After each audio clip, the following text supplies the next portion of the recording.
നഗരസഭാ പ്രതിപക്ഷ നേതാവ് MG അരിസ്റ്റോട്ടൽ കൂടി ചേരുന്നുണ്ട്. ശ്രീ അരിസ്റ്റോട്ടൽ, ഇപ്പോൾ തന്നെ നമ്മൾ കാണുന്നത് ഈ മഴ മാറി നിൽക്കുന്ന സമയത്ത് പോലും വലിയ രീതിയിലുള്ള വെള്ളക്കെട്ടാണ് ഈ ഒരു കെട്ടിടത്തിന്റെ ഭാഗത്തുള്ളത്. ഇപ്പോൾ ഈ കോടിക്കണക്കിന് രൂപ ചെലവഴിച്ച് നിർമ്മിച്ച കെട്ടിടം, അതിൽ വലിയ രീതിയിലുള്ള അഴിമതി നടന്നിട്ടുണ്ടെന്നാണോ മനസ്സിലാക്കുന്നത്?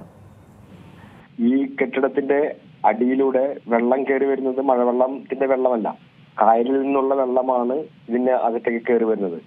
ഏതാനും നാളുകൾക്ക് മുമ്പ് ഇത് വറ്റിക്കുന്ന സമയത്ത് ഇതിന്റെ വാട്ടർ ലെവൽ എന്ന് പറയുന്നത് കായലിന്റെ വാട്ടർ ലെവലാണ്. അതിന്റെ പില്ലറുകൾ നോക്കുമ്പോൾ കാണാൻ കഴിയും.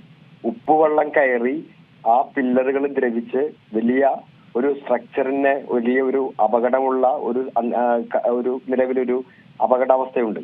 അതിന്റെ പില്ലറുകളൊക്കെ ഉപ്പുവെള്ളം കയറി കമ്പികളൊക്കെ ദ്രവിച്ചിരിക്കുന്നുണ്ട്. ഇപ്പോഴും വെള്ളം കയറി വരികയാണ്. ഞങ്ങളിത് കൗൺസിൽ പല പ്രാവശ്യം ഉന്നയിക്കുകയും ഇതിന്റെ എന്താണ് കാരണമെന്ന് കണ്ടുപിടിച്ച് അത് റാക്ടിഫൈ ചെയ്തുകൊണ്ട് കോടിക്കണക്കിന് രൂപയുടെ പണം മുടക്കിക്കൊണ്ട് ഒരു കെട്ടിടം നിർമ്മിക്കുമ്പോൾ അതിന്റെ ഏറ്റവും അടിയിലുള്ള ബേസ്മെന്റ് നിലയിൽ വെള്ളം കയറിക്കൊണ്ടിരിക്കുന്നു എന്ന് പറയുന്നത് മഴവെള്ളമല്ല, ഉപ്പുവെള്ളമാണ്. അപ്പോ അതിന്റെ ഗൗരവത്തിൽ തന്നെ അതെടുത്തുകൊണ്ട് അത് റാക്ടിഫൈ ചെയ്തതിനു ശേഷം അതിന്റെ സ്ട്രക്ചർ ഞങ്ങള് സർക്കാരിലേക്കും LSTDക്കും ഒക്കെ ഇതിന്റെ കത്തയച്ചിട്ടുണ്ട്. സർക്കാരിൽ നിന്ന് പരിശോധന നടത്തിയിട്ടുണ്ട്. പക്ഷെ അതിന്റെ അകത്ത് എന്താണ് വിദഗ്ധ സമിതി പറഞ്ഞിട്ടുള്ളത് എന്ന് ഇതുവരെ കൗൺസിൽ റാക്ടിഫൈ ചെയ്തിട്ടില്ല.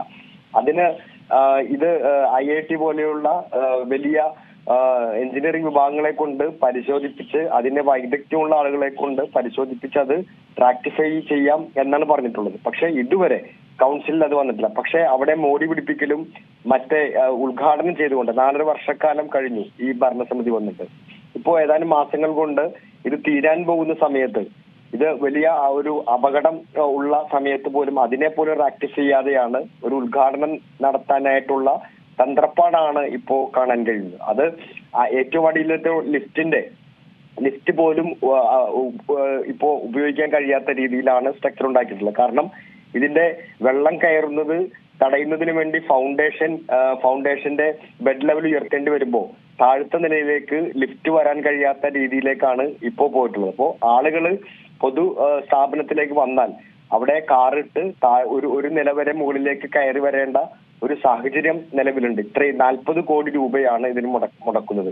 ഈ 40 കോടി രൂപ മുടക്കുമ്പോൾ ആളുകൾക്ക് പ്രയോജനകരമായ ഒരു കെട്ടിടമാണ് ആളുകൾ കരുതുന്നത്. അതിനൊന്നിനും ഇല്ലാതെ ഇതെങ്ങനെയെങ്കിലും ഇപ്പോ ഈ ഭരണസമിതി തീരുമ്പോൾ ഉദ്ഘാടനം ചെയ്യാൻ വേണ്ടിയാണ് ഈ ഒരു സമയത്ത് ഇങ്ങനെ ഇത്രയും കോടി രൂപ ലക്ഷറി ആയിട്ട് ചെലവഴിക്കപ്പെട്ടിട്ടുള്ളത്.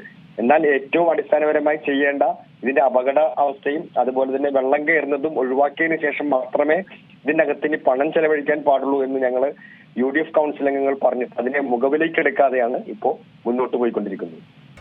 പുതിയ വാർത്തകളും വിശേഷങ്ങളും ഇനി വിരൽ തുമ്പിൽ. എല്ലാ ഡിജിറ്റൽ പ്ലാറ്റ്ഫോമുകളിലും ഇപ്പോൾ Zee മലയാളം ന്യൂസ് ലഭ്യം.